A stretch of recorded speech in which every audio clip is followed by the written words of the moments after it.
Cinema തികച്ചും കുട്ടികളുടെ അല്ലെങ്കിൽ ഒരു സമൂഹത്തിന് വേണ്ടിയിട്ടുള്ള എങ്ങനെ ഒരു പരിസ്ഥിതി നിലനിർത്തണം, നാളത്തേക്കുള്ള നമ്മുടെ സമൂഹം എങ്ങനെ വളരണം, അസുഖം വന്നാൽ നമ്മൾ എങ്ങനെ പ്രതികരിക്കണം, അതിൽ പ്രകൃതിക്ക് ഉള്ള നമുക്കുള്ള ഒരു എന്താണ്, പ്രകൃതിയോടുള്ള ഒരു കടപ്പാട് എന്താണ്, അതെങ്ങനെ കൊണ്ടു നടക്കണം ഉള്ള ഒരു മെസ്സേജുള്ള സിനിമയാണ്. ഒത്തിരി സിനിമകൾ ഇവിടെ നടക്കുന്നുണ്ട്. വലിയ താരങ്ങളുടെയും നല്ല നല്ല സിനിമകളും ഇവിടെ ഇഷ്ടംപോലെ ഇറങ്ങുന്നുണ്ട്. അതിൽ ചെറിയൊരു സിനിമയായത്, പക്ഷെ ഇതെല്ലാവരും കാണണം, ഓരോ കുടുംബവും കാണണം. ഇന്ന് ഏറ്റവും കൂടുതൽ പടർന്നുകൊണ്ടിരിക്കുന്ന രോഗമാണ് ക്യാൻസർ. അതേപോലെ തന്നെ പരിസ്ഥിതി, എല്ലായിടത്തും മരങ്ങളും കാടുകളും ഒക്കെ മാറുകയും ഇന്നത്തെ കാലഘട്ടം തന്നെ മാറിക്കൊണ്ടിരിക്കുന്ന സമൂഹത്തിന് ഇതൊരു മെസ്സേജാണ്. എല്ലാവരും ഞങ്ങളോട് സഹകരിക്കുക.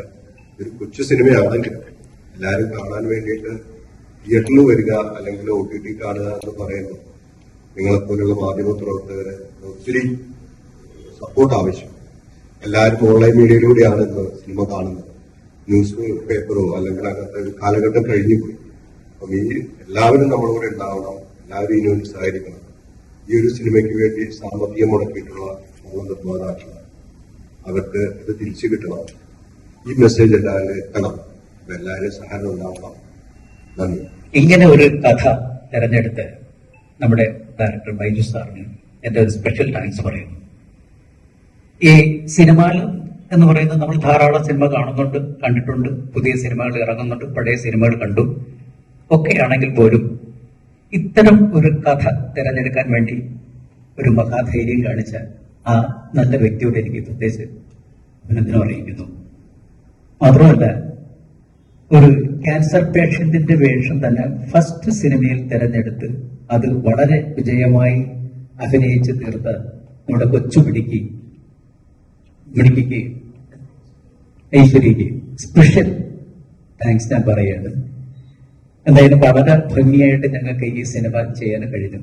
അല്ലെങ്കിൽ ഈ സിനിമയെ കുറിച്ച് മറ്റുള്ളവരുടെ ഇടയിൽ തന്നെ നല്ലൊരു അഭിപ്രായം ഞങ്ങൾക്ക് നേടാൻ തന്നെ കഴിഞ്ഞു. അതിന്റെ ഏറ്റവും വലിയ ഉദാഹരണം തന്നെയാണ് ക്രിട്ടിക്സ് അവാർഡ് കിട്ടിയത്. ക്രിട്ടിക്സ് അവാർഡ് മാത്രമല്ല, ഇനി മറ്റുള്ള നമ്മുടെ സിനിമ സംബന്ധമായിട്ടുള്ള മറ്റു പ്രോഗ്രാംസിനൊക്കെ പോയി ഞങ്ങൾ അറിയിക്കുന്നു. അല്ലെങ്കിൽ അവർ അയക്കുമ്പോഴേക്കും ഏത് മേഖലയിലാണോ അയക്കുന്നത് അവിടെയെല്ലാം ഞങ്ങൾക്ക് എന്തായാലും ലൈഫ് ഓഫ് മേഖലയെ കുറിച്ച് ഒരു അവാർഡോ അല്ലെങ്കിൽ ഒരു പ്രത്യേക പരാമർശം ഉണ്ടാകും എന്ന് തീർച്ചയാണ്.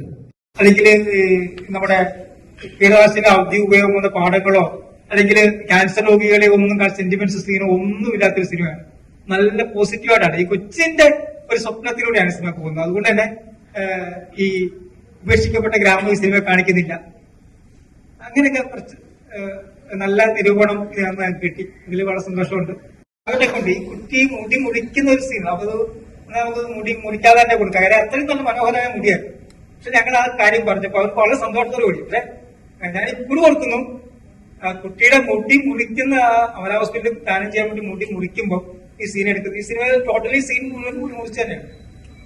എല്ലാവരും കണ്ണു നിറഞ്ഞു പോയി. ഇനി ആ കുട്ടിയുടെ പറഞ്ഞു ഫസ്റ്റ് മുടി മുറിക്കാൻ പറഞ്ഞപ്പോ ഫസ്റ്റ് ആകെ ഇതായി പോയെങ്കിലും പിന്നെ നമ്മുടെ സിനിമയിലൊക്കെ വരെന്ന് പറഞ്ഞ വലിയൊരു കാര്യല്ലേ. പിന്നെ അങ്ങനെ അതുകൊണ്ട് വേണ്ടിയിട്ടാണ് മുടി മുറിച്ചത്. മുറിക്കല്ലേ ഇത് ഫുള്ള് മൊട്ടടിച്ചിട്ടുണ്ടായിരുന്നു. അവിടെ നിന്നിരുന്ന എല്ലാവരും കണ്ണ് നിറഞ്ഞു. ബൈജു സാർ എന്നിട്ട് വന്നിട്ട് എന്നെ ഇങ്ങനെ കൂളാക്കിയിരുന്നു. സാരല്ല എന്നൊക്കെ പറഞ്ഞിരുന്നു. പിന്നെ പ്രൊഡ്യൂസർ ആന്റി ശോഭ നായർ അവരൊക്കെ കണ്ണൊക്കെ നിറഞ്ഞ് അവര് കുറെ എന്തൊക്കെ പറഞ്ഞിട്ട് അവരെന്നെ കരഞ്ഞിട്ട് ഞാൻ അധികം കരഞ്ഞില്ല. എന്റെ പാരന്റ്സ് കാരണം അതുപോലെ പ്രൊഡ്യൂസേഴ്സ് ഒക്കെ നല്ല രീതിക്ക് തന്നെ കരഞ്ഞിട്ടുണ്ടായിരുന്നു. പൊക്കുടിന് ഒരു വിഷയം ഉണ്ടായിരുന്നു. പൊക്കുടൻ തീക്ഷ്ണമായ രാഷ്ട്രീയ ബോധമുള്ളവരാണ്. പരിസ്ഥിതി ജനാധിപത്യത്തിന്റെ ആ ഒരു തെളുത്ത് കാഴ്ചപ്പാടിൽ ഇത്ര മനോഹരമായിട്ട് അയാൾ ചെയ്ത അയാളുടെ ഒരു വിപ്ലവമാണ്. ശരിക്കും ഒരു കമ്മ്യൂണിസ്റ്റിന്റെ വിപ്ലവമാണ് അദ്ദേഹം ഓരോ ചെടി നടുമ്പോഴും ഉണ്ടായിരുന്നത്, അല്ലെ?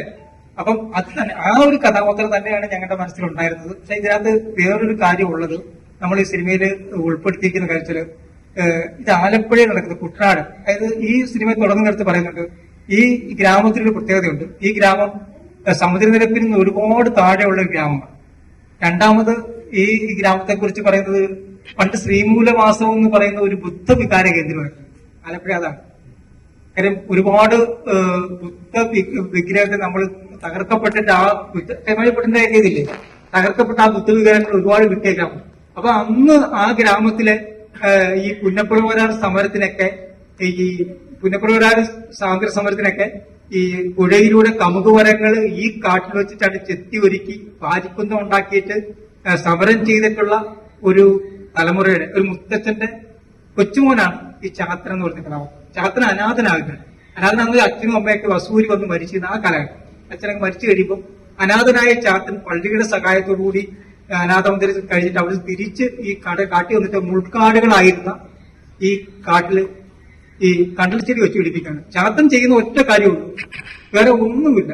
ഒരു രാഷ്ട്രീയം ചാത്തനെ അത് പറയുന്നില്ല. ചാത്തൻ ചെയ്യുന്ന ഒരു പരിപാടി എന്ന് പറഞ്ഞാൽ കണ്ടൽക്കാടുകൾ വെച്ച് പിടിക്കും. വളരെ ടച്ചിങ് ആയിട്ടുള്ള കുറെ മുഹൂർത്തങ്ങളും പിന്നെ നമ്മുടെ കുട്ടികൾക്ക് ഒരു മെസ്സേജും ഇനി വരുന്ന തലമുറയ്ക്ക്, അതായത് സ്കൂളുകളിൽ പഠിക്കുന്ന കുട്ടികൾക്ക് ഒരു മെസ്സേജ് കൂടെ ഉണ്ട്. കാരണം എന്താ വെച്ചാൽ മറ്റുള്ളവരെ സഹായിക്കുക, കൂടെ പഠിക്കുന്ന വിദ്യാർത്ഥികളെ സഹായിക്കുക.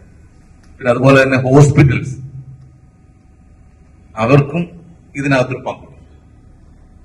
ഇന്നത്തെ കാലത്ത് ഒരു ഹോസ്പിറ്റലിൽ നിന്ന് കഴിഞ്ഞാൽ നമ്മളെല്ലാം പിഴിഞ്ഞ് എടുക്കുന്ന ഒരു സാഹചര്യത്തിൽ ഒരു ഹോസ്പിറ്റലിൽ ഒരു കുഞ്ഞിനെ രക്ഷിക്കാൻ വേണ്ടിയിട്ട് മുൻകൈ എടുക്കുകയാണ്.